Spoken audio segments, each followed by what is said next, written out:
10 дена имаат надлежните за да ја осветлат најтемната улица во Штипски Стар Караорман. Во спротивно предстои блокада на патот до селото. Ние даваме 10 дена рок. Ако не ни стават стоилица, тука ќе ставиме коли, скапани, ќе најдеме дрва и нема никој да мине нагоре за Караорман.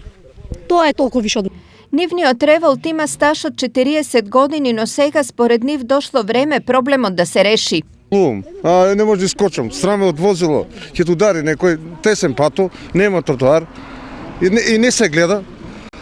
Не се криви луѓето, ако се гледа и он ќе те види, а он не се гледа, и ќе те тресне. Доваѓаме се школа, ќе не изгазат, ќе не испогазат. Нема ни тротоари, нема ни ништо. Страшно е.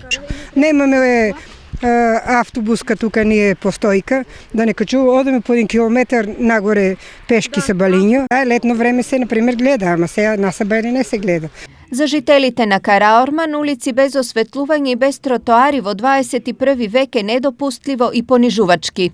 Тоа е срамота во 21 век ние да се собираме тука и да се молеме за силите да ни стават. За гласање доваѓат, тражат гласови, тражат ово, обеќат се.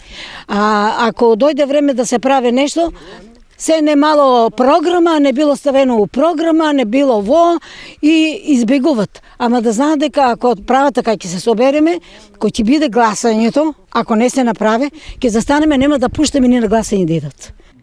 Улицата која во Караорман е најризична во вечерните часови, на нив им носи и други ризици, зашто темницата за некој е инспирација за други работи. Што од локалната самоуправа Штип мислат за дадениот 10-дневен рок и како работите ќе ги решат?